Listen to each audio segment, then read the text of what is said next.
30년 넘게 외로움의 뇌과학을 연구한 존 카치오포 교수는 이렇게 말합니다. 외로움은 주변에 사람이 없는 상태가 아니에요. 외로움은 내면의 단절 상태를 의미하죠. 분명 친구들과 만나 웃고 떠들다 왔는데 집에만 오면 공허하고, 주말에 동네 소모임을 다녀와도 여전히 외롭습니다. 심지어 연인과 함께 있는데도 외롭다는 사람들도 많죠. 그렇다면 우리는 왜 스스로와 단절되는 걸까요? 카치오포 교수가 외로움의 정체를 밝혔다면 슈워츠 박사는 그 원인을 파헤칩니다. 리처드 슈워츠 박사는 40년간 환자들을 상담하다 그들의 이야기에서 기묘한 공통점을 발견해요. 제 안의 어떤 부분은 사람들과 어울리고 싶어해요. 그런데 제 안의 다른 부분은 막상 연락이 와도 읽고도 답을 안 해버려요. 환자들이 약속이라도 한 듯 자신의 마음을 여러 사람으로 분리해 설명했던 겁니다. 슈워츠 박사는 깨닫습니다. 우리의 마음은 마치 커다란 저택과 같고 그 안에는 각기 다른 목적을 가진 세 개의 거대한 파벌이 살고 있다는 걸요. 먼저 저택의 가장 깊고 어두운 지하실로 내려가 봅시다. 그곳에는 추방자라고 불리는 아이들이 갇혀있어요. 부모의 무관심 속에 방치되었던 순간, 친구들 사이에서 웃음거리가 됐던 순간, 집안 분위기가 살얼음판이었던 순간, 그 모든 크고 작은 상처받은 순간에 영원히 시간이 멈춰있는 어린 나이입니다. 이 아이들은 난 사랑받을 자격이 없는 존재야. 결국 다들 날 버리고 떠날 거야. 이런 수치심과 공포라는 짐을 짊어지고 있어요. 그런데 마음은 아이들의 고통스러운 기억을 무의식의 가장 깊은 지하실로 추방해버립니다. 이런 강한 감정들이 불쑥불쑥 의식에 떠오르면 학교에 가고 일하고 관계를 유지하는 일이 어려워지니까요. 하지만 지하실에 가둬둔다고 아이들이 울지 않는 건 아니죠. 이 아이들이 나오지 못하도록 철저히 감시할 집단이 필요합니다. 그 집단의 이름은 저택의 1층 거실을 장악하고 있는 관리자입니다. 관리자의 목표는 이렇습니다. 두 번 다시 나를 상처받지 않게 하겠다. 지하실의 문이 열리지 않게 일상을 철통 방어하겠다. 나만의 피곤한 성격들, 병적인 완벽주의, 남의 눈치를 보는 착한 아이 콤플렉스 등 이 모든 게 관리자가 하는 일들입니다. 관리자는 매일 거울을 보며 스스로에게 모진 말을 합니다. 야, 너 오늘도 실수했지? 너 왜 그 모양이냐? 더 똑바로 해! 당신을 미워해서가 아닙니다. 어떻게든 상처받지 않고 거친 세상에서 살아남게 하려는 예방조치들인 셈이죠. 그런데 살다 보면 관리자의 통제가 실패하는 날들이 와요. 상사에게 치욕스러운 모욕을 당하거나 연인에게 일방적인 이별 통보를 받은 날. 이런 외부 충격은 지하실의 문을 쾅쾅 때립니다. 지하실에 갇혀있던 추방자들이 문을 부수고 저택 1층으로 쏟아져 나와요. 이때 마음에 1급 비상경보가 울리며 옥상에서 세 번째 파벌이 창문을 깨고 난입합니다. 소방관의 목적은 딱 하나. 지하실에서 올라온 고통의 불길을 수단과 방법을 가리지 않고 당장 꺼버리는 겁니다. 자정이 넘은 시간, 냉장고를 열어 음식을 몸에 쑤셔 넣게 하고 해 뜰 때까지 쇼폼을 보게 만들며 알코올 들이붓고 게임이나 쇼핑으로 밤을 새게 하죠. 관리자는 그래도 사람들의 인정을 받기 위해 눈치를 봤다면 소방관은 내 일상이 박살나든 말든 1도 신경 쓰지 않습니다. 지하실의 추방자는 울고 1층의 관리자는 그 아이가 나오지 못하게 막고 옥상의 소방관은 불을 끄겠다며 집에 물을 들이붓습니다. 이 내전이 극에 달하는 순간을 슈워츠 박사가 창시한 내면 가족 체계에서는 양극화라고 부릅니다. 관리자가 나를 철저히 통제할 때 뇌는 생존의 위협을 느끼고 스트레스 호르몬인 코르티솔과 아드레날린을 쏟아냅니다. 이 상태가 너무 오래가면 뇌는 불편함을 빨리 낮출 방법을 찾게 돼요.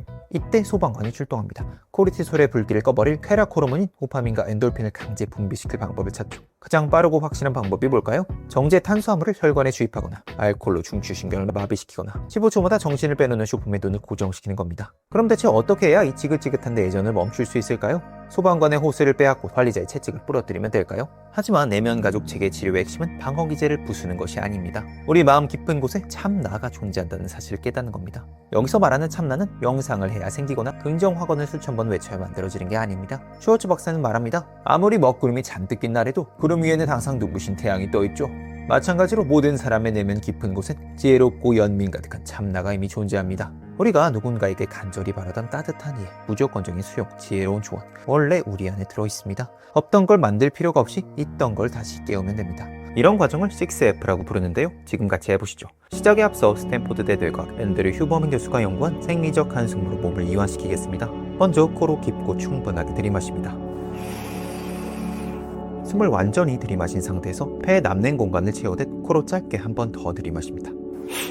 이제 폐가 완전히 비워질 때까지 최대한 길게 입으로 내쉽니다.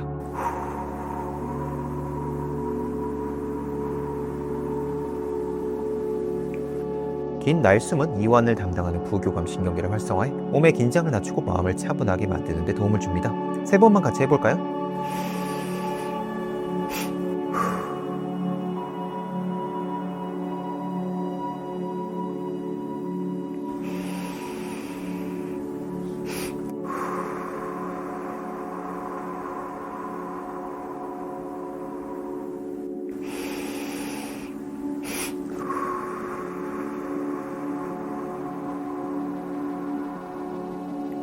어떠셨나요? 조금 편안해지셨다면 이제 1단계로 가보죠. 1단계는 Find, 찾기입니다. 지금 내 몸과 마음에서 불편한 감정이나 신체 감각을 찾아보세요. 지금은 그 감정이 외로움이라고 해봅시다. 2단계는 포커스, 집중하기입니다. 그 외로움에 의식을 집중하세요. 어떤 이미지나 형상이 떠오르시나요? 3단계는 플래시아웃, 구체화하기입니다. 그 외로움이 사람이라면 어떤 모습일 것 같나요? 무릎을 끌어안고 혼자 울고 있는 아이? 당신은 어떤 이미지가 떠오르나요? 4단계는 feel, 느끼기입니다. 그 이미지나 형상을 보며 어떤 감정이 드시나요? 만약 그 모습을 보면서 징그럽다, 없애고 싶다, 저런 게 내 안에 있다니 이런 생각이 든다면 그건 참나가 아니라 또 다른 관리자의 시선입니다. 그 비판하는 마음에게 말해보세요. 네 마음은 알겠어. 근데 잠깐만 비켜줄래? 그리고 기다려보세요. 쟤는 왜 저러고 있을까? 무슨 일이 있었던 걸까? 많이 힘들었겠다. 이런 호기심과 연민이 생길 때까지 기다려보세요. 5단계는 befriend, 친구 되기입니다.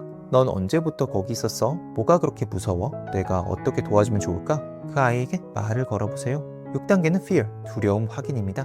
지금까지는 상처받은 아이만 위로했습니다. 하지만 왜 그 아이가 지하실에 갇히게 되었는지, 왜 관리자는 그렇게 독하게 통제했는지, 왜 소방관은 쇼츠로, 게임으로, 쇼핑으로 정신을 마비시키는지 그 이유를 물어볼 차례입니다. 당신의 삶이 거대한 버스이고 당신은 그 버스에 타고 있습니다. 겁에 질린 7살짜리 아이가 운전대를 잡고 있어요. 옆에서 깐깐한 관리자가 소리쳐요. 똑바로 운전 못해? 완벽하게 해. 뒤에서 소방관도 소리쳐요. 아, 짜증나. 차라리 절벽으로 박아버려.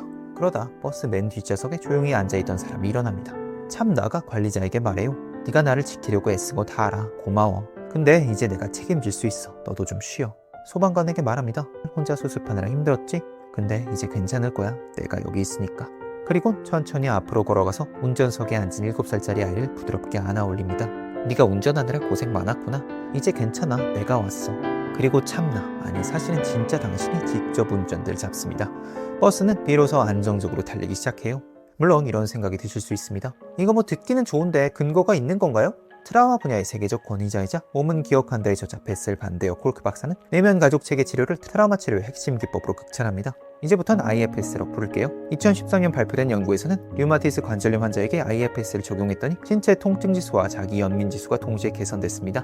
2025년 하버드 의대와 케임브리지대 연구 결과에서도 PTSD와 약물 중독을 동시에 앓고 있는 중증 환자들에게 IFS를 진행한 결과 16주 후 PTSD 증상이 획적으로 감소했고 약물 중독 정도도 유의미하게 떨어졌습니다.